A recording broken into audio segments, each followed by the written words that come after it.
Radhe Radhe friends, easy કુકિંગમાં આપ સૌનું સ્વાગત છે। આજે આપણે બનાવવાના છે બહારથી કરકરો અને અંદરથી એકદમ સોફ્ટ જાળીદાર ગુજરાતી હાંડવાની રેસીપી। જો તમને મારી આ રેસીપી પસંદ પડે તો મારા ચેનલને સબસ્ક્રાઈબ કરો અને લાઈક કરજો અને શેર કરવાનું ભૂલતા નહીં। આ ટેસ્ટી હાંડવો બનાવવા માટે સૌપ્રથમ આપણે બધે દાળ ચોખા લઈ લેવાના છે। તો દાળ ચોખાનું માપ પણ એકદમ સરસ રીતે તમને બતાવવાની છું, તો જરૂરથી તમે આ જ રીતે ટ્રાય કરજો, ખૂબ ટેસ્ટી બનશે।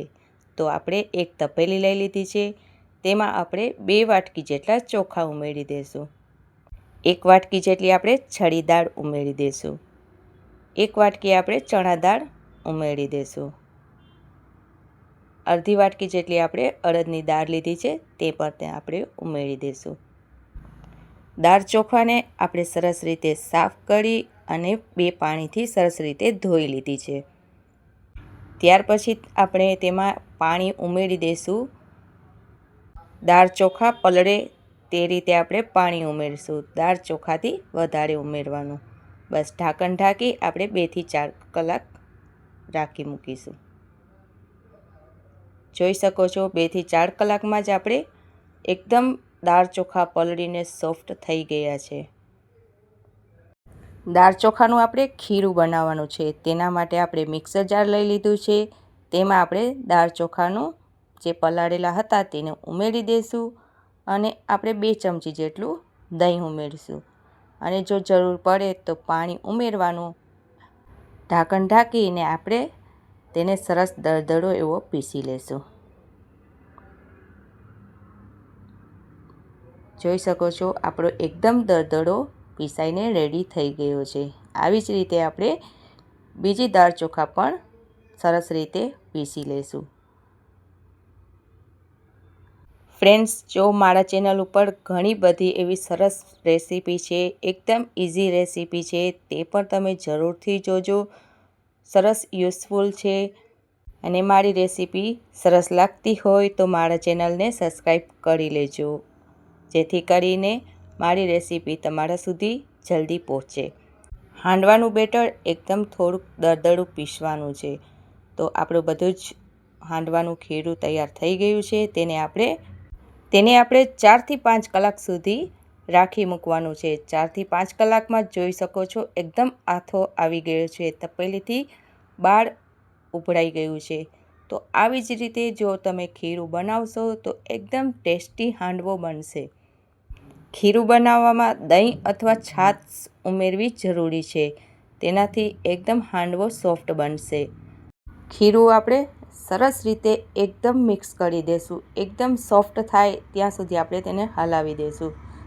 આ હાંડવાના ખીરામાં આપણે સ્વાદ મુજબ મીઠું ઉમેર્યું છે, 1 ચમચી જેટલી ખાંડ ઉમેરી છે, અડધી ચમચી હળદર, 1 ચમચી મરચું પાવડર, તેને આપણે સારી રીતે મિક્સ કરી દઈશું। એકદમ સરસ રીતે મસાલો મિક્સ થઈ જાય ત્યાં સુધી તેને હલાવી દઈશું। ત્યાર પછી આપણે જો ખીરું મિક્સ થઈ જાય પછી આપણે તેને વઘાર કરશું। વઘાર માટે આપણે એક કઢાઈ નાની મૂકી છે, તેમાં આપણે 1 ચમચા જેટલું તેલ ઉમેરીશું। તેલ ગરમ થાય ત્યાર પછી તેમાં આપણે રાઈનો વઘાર કરીશું। ત્યાર પછી તેમાં આપણે સફેદ તલ છે તેને ઉમેરવાના છે। 1 મોટા ચમચા જેટલા આપણે સફેદ તલ લીધા છે।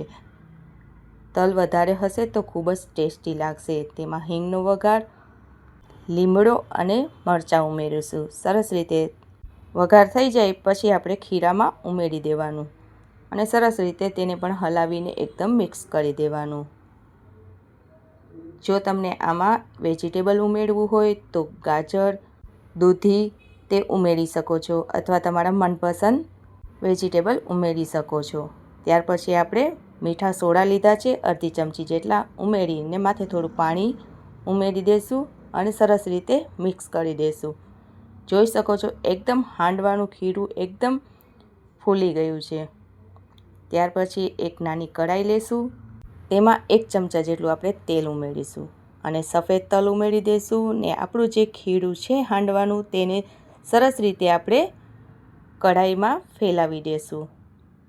આપણે ઓછું બેટર ઉમેરશું તો આપણો હાંડવો જલ્દીથી તૈયાર થઈ જશે, કારણ કે આ મિની હાંડવો છે એટલે નાના નાના જ હાંડવા તૈયાર થશે. તો ઢાંકણ ઢાંકીને આપણે 5 મિનિટ સુધી થવા દઈશું અને 5 મિનિટમાં જ એકદમ ક્રિસ્પી હાંડવો તૈયાર થઈ જશે. તેને આપણે પલટાવી દઈશું. બીજી સાઈડ પર આપણે 5 મિનિટ સુધી હાંડવો થવા દઈશું. તેને પણ આપણે ઢાંકણ ઢાંકી અને 5 મિનિટ થાય એટલે આપણો હાંડવો તૈયાર થઈ જશે. તેવી જ રીતે આપણે બધા હાંડવા તૈયાર કરી લેવાના છે. તો આ ક્રિસ્પી હાંડવો જરૂરથી તમે ટ્રાય કરજો. એકદમ સોફ્ટ અને ઉપરથી એકદમ કડકડો સ્વાદિષ્ટ હાંડવો આપણો તૈયાર છે. આપણે ગ્રીન ચટણી સાથે આપણે તેને સર્વ કર્યો છે. તો આ મિની હાંડવા તમે ક્યારે ટ્રાય કરો છો તે જરૂરથી જણાવજો અને આ જરૂરથી તમે ટ્રાય કરજો. ખૂબ જ ટેસ્ટી હાંડવો તૈયાર થાય છે.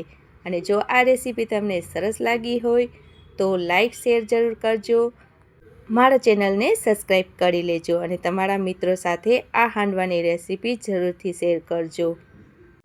અને આવી જ રેસીપી સાથે ફરી મળીશું. અને તમે આ વિડીયો જોયો તેના બદલ ખૂબ ખૂબ આભાર.